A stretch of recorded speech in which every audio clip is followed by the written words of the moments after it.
No solo Goya es una exposición que trata de mostrar lo que han sido las adquisiciones que el Museo del Prado y el Estado ha realizado de obras sobre papel para el Gabinete de Dibujos y Estampas del Museo en un periodo de tiempo comprendido entre 1997, que se celebró la última exposición de nuevas adquisiciones, y el año 2010.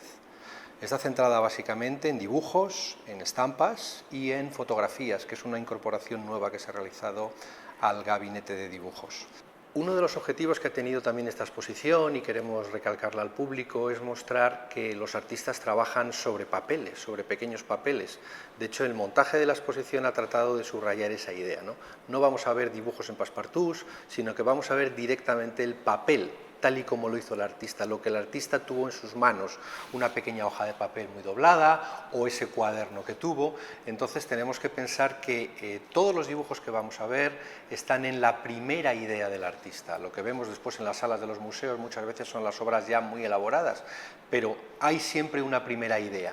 Esa primera idea está en esa pequeña hoja de papel, en ese rasguño, o esa idea ha ido desarrollándola, es un poco lo que podemos ver en la exposición, la idea germinal que está en los artistas y que se plasma en esas hojas de papel.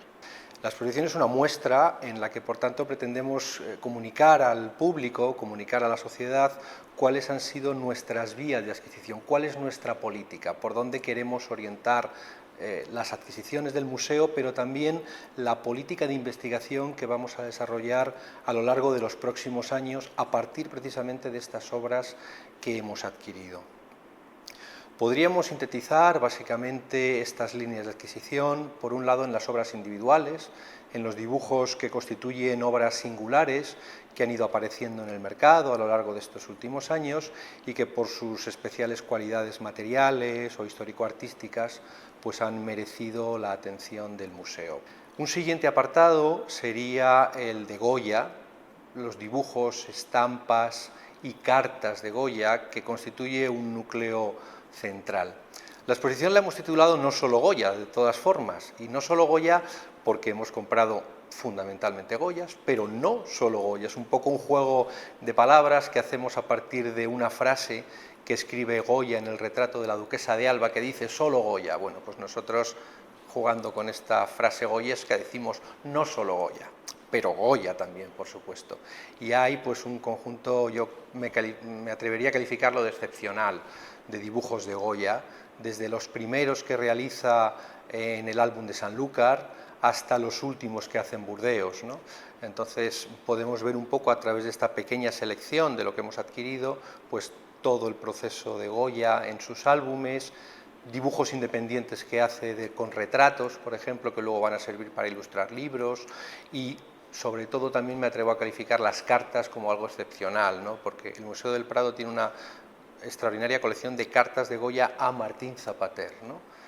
prácticamente las hemos reunido todas en un periodo de 25 años, o no mucho más, y también una carta que a mí me encanta singularizarla, que es una de las últimas cartas que escribe Goya desde su exilio en Burdeos, donde dice quizás la frase más bonita de cuantas escribe en las cartas, que dice ni tinta, ni pluma, ni papel, todo me falta y solo la voluntad me sobra, Nos habla de ese Goya viejo, pero sin embargo deseoso de seguir haciendo cosas,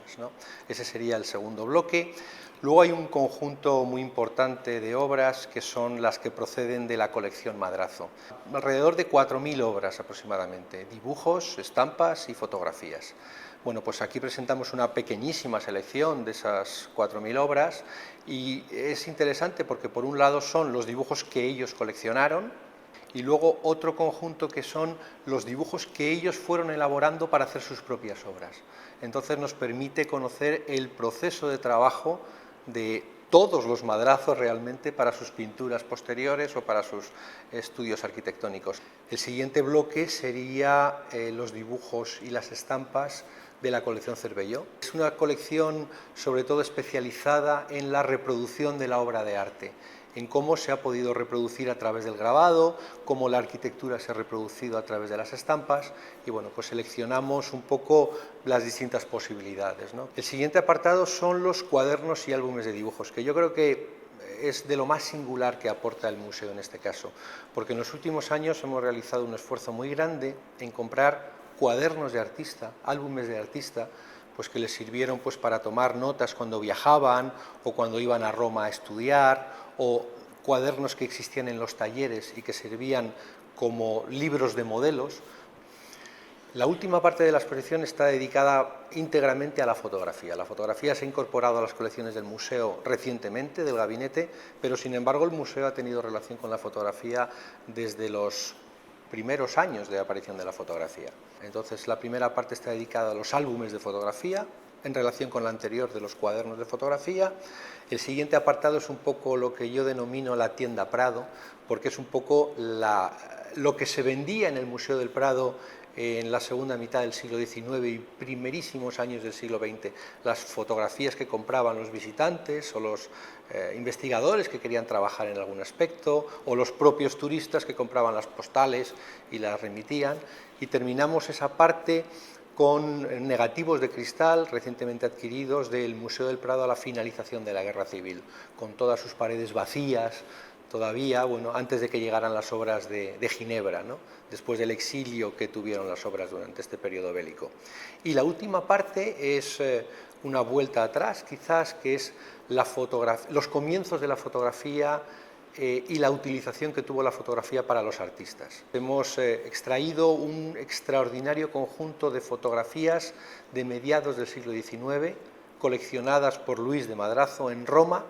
y son fotografías que en algunos casos son ejemplares únicos, ¿no? Fotografías delicadísimas en papel a la sal que muestran pues las ruinas de Roma, o muestran modelos que luego de mujeres o de hombres que luego utilizaba para hacer sus propias composiciones, o por ejemplo fotografías de la reina Isabel II que le servían a él para hacer luego las pinturas, a él, a Federico de Madrazo en este caso, para hacer los retratos de la reina, ¿no? A partir de una fotografía. Es un poco el tratar de mostrar esas distintas funciones que ha tenido la fotografía. Documental para el historiador,